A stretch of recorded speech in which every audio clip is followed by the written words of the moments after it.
Dia duduk dalam ruangan yang gelap, tetapi yang dilihatnya adalah cahaya. Sebuah partikel sekaligus gelombang. Sebuah kemungkinan yang runtuh menjadi kenyataan hanya karena ada seorang pengamat yang menyaksikannya.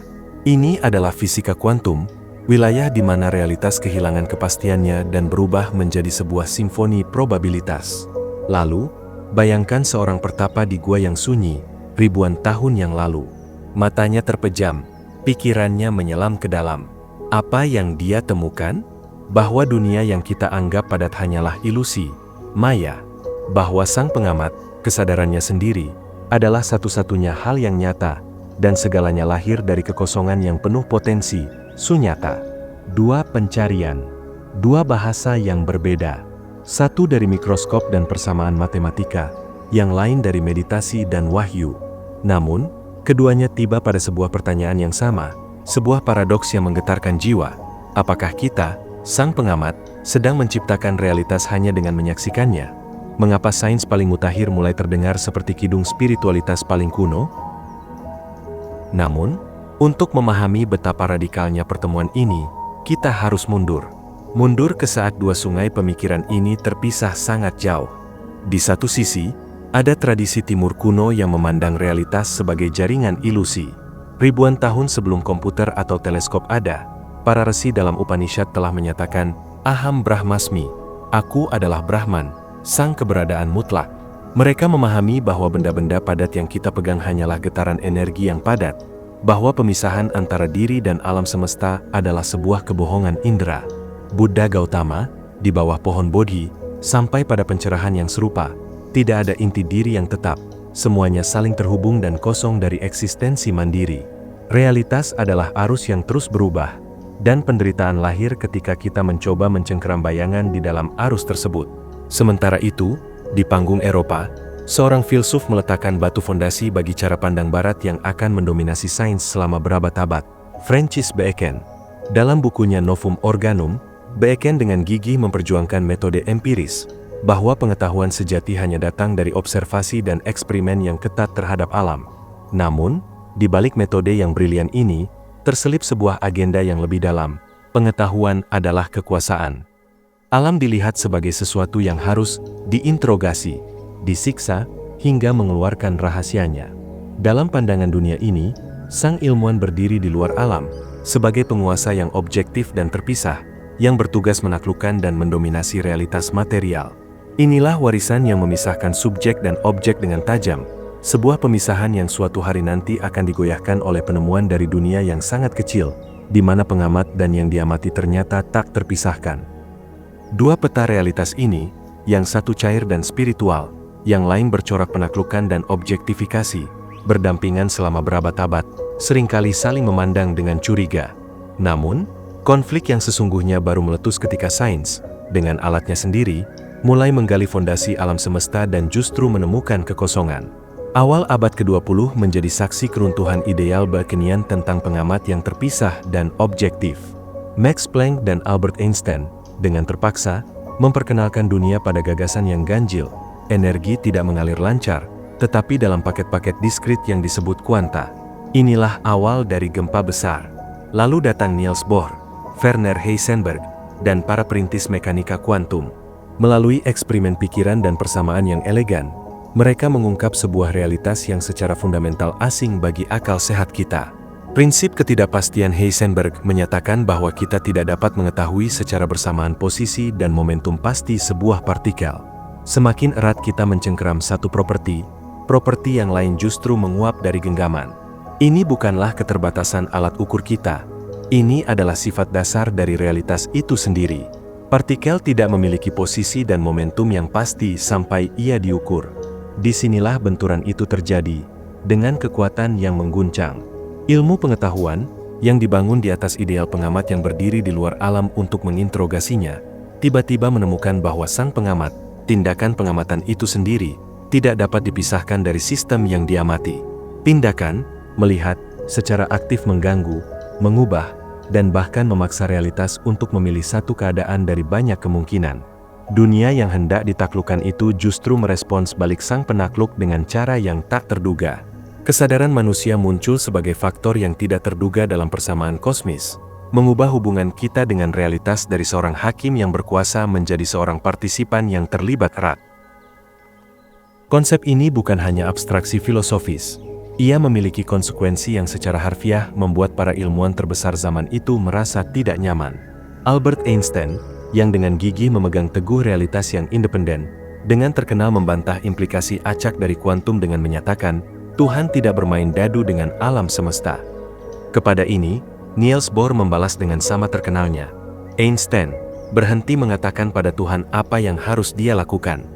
Perdebatan ini bukan sekadar pertengkaran ego, tetapi pergulatan kosmik antara dua cara memahami eksistensi. Dan kemudian datanglah eksperimen pikiran yang paling mengganggu dari semuanya. Kucing Schrödinger. Seekor kucing dalam kotak, yang nasibnya dikaitkan dengan peluruhan acak sebuah atom radioaktif. Menurut matematika kuantum, sampai kotak itu dibuka dan dia mati, atom tersebut berada dalam keadaan superposisi, sudah meluruh dan belum meluruh secara bersamaan. Dan oleh karena itu, kucing itu harus dianggap hidup dan mati pada saat yang sama. Ini adalah pukulan telak bagi logika biner kita. Eksperimen ini bukan tentang kekejaman kepada hewan, tetapi tentang kegilaan logika yang dipaksakan oleh kuantum kepada dunia makro yang kita kenal. Di mana batasnya? Kapan fungsi gelombang yang berisi semua kemungkinan itu runtuh menjadi satu realitas yang kita alami? Disinilah ketegangan itu merayap naik, dari laboratorium fisika langsung ke dalam sanubari kita. Jika pengamatan menciptakan realitas, lalu apa sebenarnya pengamatan itu? Apakah sebuah alat pengukur cukup? Ataukah dibutuhkan sesuatu yang lebih, sebuah kesadaran? Fisika mulai menyentuh wilayah yang selama ini menjadi domain agama dan spiritualitas. Tiba-tiba, pernyataan mistis kuno bahwa kesadaran adalah landasan segala sesuatu, tidak lagi terdengar seperti omong kosong metafisik, tetapi seperti sebuah hipotesis ilmiah yang menyeramkan. Kita terjebak dalam sebuah teka-teki kosmik di mana kita sekaligus adalah sang penanya, sang pengamat, dan mungkin, hanya mungkin, sang pencipta dari teka-teki itu sendiri. Kebuntuan ini, dunia yang terombang-ambing antara ada dan tiada, antara tercipta dan belum tercipta, memaksa para pemikir untuk mencari jalan keluar yang lebih dalam, yang berani melampaui dualisme tradisional. Dan disinilah titik baliknya, sebuah hipotesis yang begitu berani sehingga ia menyatukan dua kutub yang tampaknya bertentangan. Teori dialog. Bayangkan alam semesta bukan sebagai sebuah mesin mati yang diamati oleh kesadaran yang terpisah, melainkan sebagai sebuah percakapan yang abadi. Partikel bukanlah entitas yang berdiri sendiri, tetapi adalah potensi murni, sebuah daftar semua kemungkinan yang bisa terjadi. Ia adalah pertanyaan yang diajukan oleh alam semesta. Dan pengamatan, entah oleh kesadaran manusia atau oleh perangkat lain yang sudah terhubung dalam jaringan sebab akibat, adalah jawaban yang diberikan. Dalam pandangan ini, realitas yang kita alami setiap hari adalah hasil dari triliunan percakapan semacam ini. Setiap kali sebuah potensi berinteraksi dan dijawab, ia memilih satu jalur dari banyak kemungkinan, mengkristal menjadi realitas yang kita sebut klasik. Ini bukan penciptaan dari ketiadaan, melainkan pengaktualan dari potensi. Konsep ini bergema kuat dengan ajaran Taoisme kuno. Lao Tzu dalam Tao Te Ching menulis tentang wuji, keberadaan non-untuk, yang melampaui dualitas, yang kemudian memanifestasikan menjadi taiji, kebenaran agung, di mana yin dan yang muncul. Partikel dalam superposisi adalah wuji, keadaan tanpa bentuk. Dan tindakan pengamatan adalah gerakan menuju taiji, di mana realitas yang dapat diamati lahir. Dengan demikian, paradoks kucing Schrödinger menemukan sudut pandang barunya. Kucing itu bukan hidup dan mati. Ia adalah sebuah potensi yang belum terjawab. Kotak itu adalah sebuah sistem tertutup yang masih berada dalam tahap bertanya. Pembukaan kotak, interaksi dengan dunia luar, adalah bagian penting dari percakapan yang akhirnya memutuskan satu jawaban. Kita, sebagai bagian dari jaringan percakapan kosmis ini, bukanlah Tuhan yang menciptakan, melainkan mitra dalam tarian realitas yang saling mempengaruhi. Maka, inilah puncak dari perjalanan kita. Sebuah visi yang sekaligus menakutkan dan membebaskan. Bayangkan diri Anda bukan sebagai sebuah jiwa yang terkurung dalam tubuh, mengamati alam semesta dari balik kacamata indera. Bayangkan diri Anda sebagai simpul yang sadar dalam jaringan realitas yang saling merajut diri. Setiap tatapan Anda, setiap pengukuran, setiap interaksi, adalah sebuah sentuhan dalam jaringan itu, sebuah titik di mana potensi tak terbatas memadat menjadi pengalaman yang spesifik. Inilah kesepian kosmik dan kebebasan radikal. Kekosongan yang ditunjukkan oleh fisika kuantum dan spiritualitas kuno bukanlah kehampaan yang mati. Itu adalah kekosongan yang kreatif, womb of all potentiality, sunyata. Dari kekosongan inilah, partikel muncul dan lenyap. Dari kekosongan pikiranlah, inspirasi dan pencerahan lahir. Kita berdiri di tepian ketiadaan, menyadari bahwa tidak ada panggung yang sudah dibangun, tidak ada skrip yang sudah ditulis. Semesta tidak peduli. Dan justru disitulah letak kebebasan kita yang paling mendalam. Karena jika tidak ada realitas tetap yang menunggu untuk ditemukan, maka kita adalah rekan pencipta yang tak terelakkan. Tindakan kesadaran kita, perhatian, niat, dan cara kita mengamati, menjadi partisipasi yang aktif dalam membentuk kain realitas. Kita tidak lagi menjadi penonton yang terpisah di teater kosmos. Kita adalah para pemain sekaligus sutradara, terlibat dalam drama penciptaan yang abadi dan intim. Kekosongan itu menakutkan, ya. Tapi di dalam ketiadaan Sang Hakim, lahirlah tanggung jawab kita yang paling agung. Maka, perjalanan kita yang dimulai dari ruang gelap seorang fisikawan dan gua sunyi seorang pertapa, akhirnya menyatu dalam sebuah kesadaran yang sama. Fisika kuantum tidak membuktikan dogma agama manapun, dan spiritualitas kuno tidak menggantikan metode ilmiah. Tetapi, kedua bahasa yang berbeda ini, satu lahir dari pengukuran yang ketat, yang lain dari perenungan yang dalam, ternyata menggambarkan sebuah lanskap realitas yang sama membingungkannya dan sama menakjubkannya.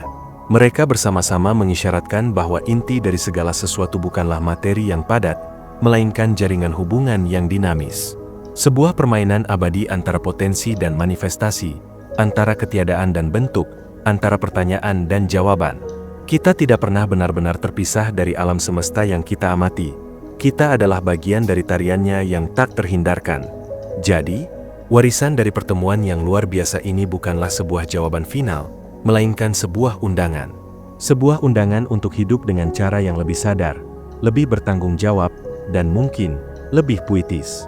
Jika kesadaran kita memang memainkan peran yang intim dalam rajut realitas, maka pertanyaannya berubah dari apa hakikat semesta, menjadi realitas seperti apa yang ingin kita bantu wujudkan.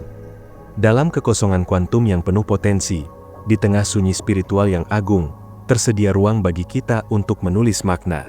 Bukan makna yang mutlak dan diberikan dari luar, tetapi makna yang kita pilih untuk dihidupi dengan setiap perhatian, setiap niat, dan setiap tindakan kita. Alam semesta mungkin netral, tetapi kita tidak. Dan dalam netralitas kosmis itulah, kemanusiaan kita, dengan segala kerentanannya, cintanya, dan pencariannya, akhirnya menemukan medan mainnya yang paling mulia. Terima kasih sudah menonton sampai akhir. Jika video ini bermanfaat, bagikan kepada orang-orang terdekat, dan jangan lupa subscribe untuk mendukung channel ini. Tinggalkan juga komentar atau pemikiran Anda di bawah. Saya selalu senang membacanya. Semoga hari Anda dipenuhi kebahagiaan dan energi positif. Sampai jumpa di video berikutnya.